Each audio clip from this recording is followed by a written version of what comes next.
Ya, timnas Indonesia berlayar tinggi puncak kesuksesan ASEAN dengan kekuatan yang baru. Dulu pernah tolak mentah-mentah tawaran timnas Indonesia meski punya darah keturunan. Sekarang follow Instagram Erick Thohir. Yang terakhir, bibir bek Vietnam mengalami pendarahan dan mendapatkan 24 jahitan menjelang lawan timnas Indonesia. Simak selengkapnya hanya di Kamus Bola untuk Anda bersama saya.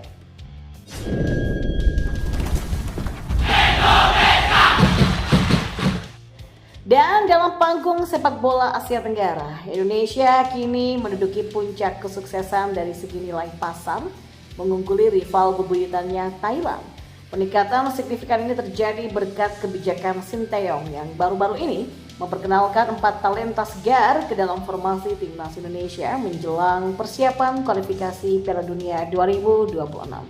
Ya, 4 wajah baru yang mendapatkan sorotan adalah Jay Itzes, Nathan Choaon, Ragnar Oratmangun, dan Tom Hei.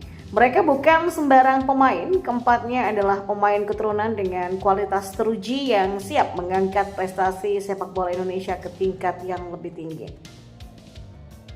Dari sudut pandang finansial, kehadiran mereka sudah berhasil menaikkan valuasi tim Merah Putih menjadi 222 miliar rupiah menurut data terbaru dari Transfer Market.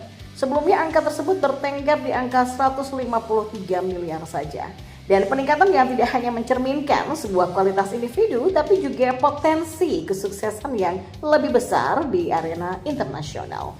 Nah, di antara para pendatang yang baru, Tom Hei dari SC Heerenveen menjadi bintang dengan nilai pasar tertinggi, yakni mencapai 52 miliar 41 juta rupiah. Dan ini menjadikannya pemain dengan harga tertinggi di dalam skuad, melampaui Sandy Wallace yang kini berada di angka 26 miliar 7 juta rupiah. Ya, keberadaan Hei yang dikenal dengan keahliannya mengatur ritme permainan diharapkan dapat membawa angin segar bagi strategi timnas Indonesia. Maka dengan nilai total mencapai 222 miliar, Indonesia kini mengungguli Thailand dengan nilai pasar 174 miliar rupiah, disusul Malaysia dan Vietnam dengan nilai pasarnya 117 miliar dan 101 miliar. Prestasi ini tidak hanya meningkatkan moral tim, tapi juga menempatkan Indonesia sebagai kekuatan dominan di ASEAN.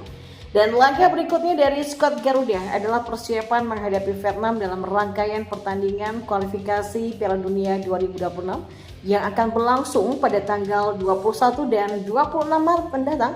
Dan dengan kombinasi talenta lama dan baru, harapan kini menggantung tinggi untuk timnas Indonesia dalam mengejar prestasi yang lebih gemilang di kancah internasional.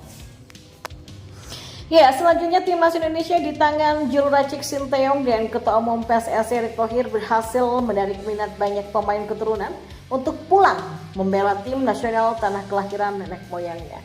Namun program naturalisasi ini mulanya tidak berjalan mulus. Selain mendapatkan penolakan dari sejumlah insan sepak bola Indonesia, juga banyak pemain yang menolak ketika mendapatkan undangan kehormatan itu.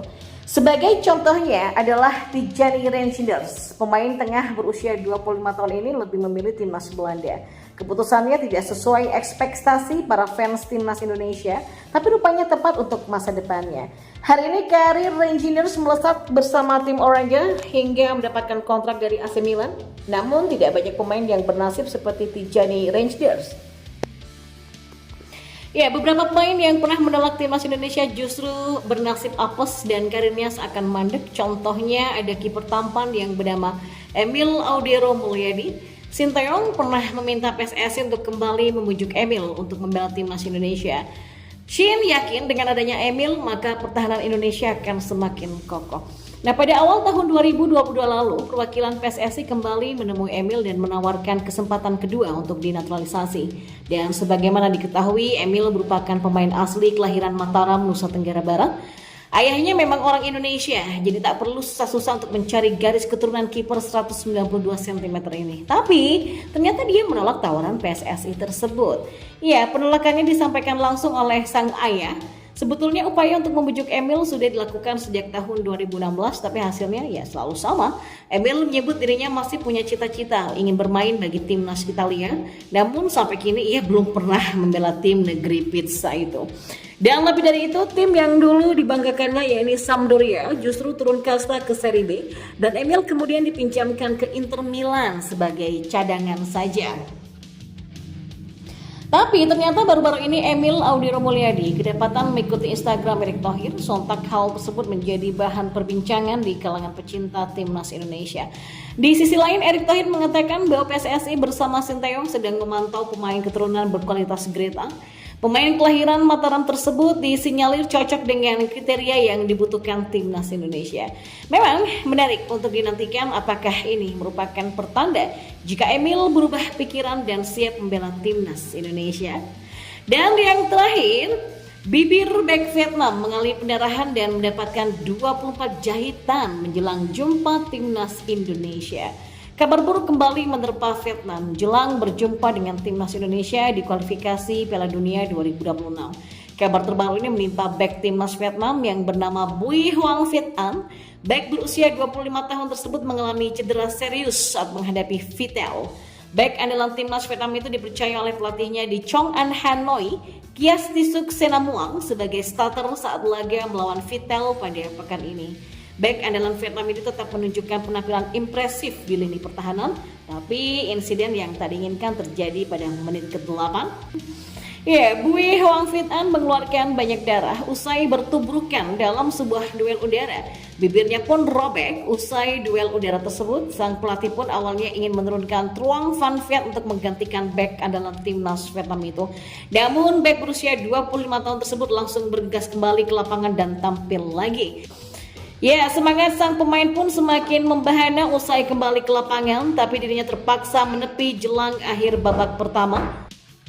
Hal ini dikarenakan lukanya semakin tidak tertahankan dan ternyata membutuhkan tindakan medis lebih lanjut. Hal ini membuat Bui Hoang Viet An masuk ke ambulan dan diantar ke rumah sakit.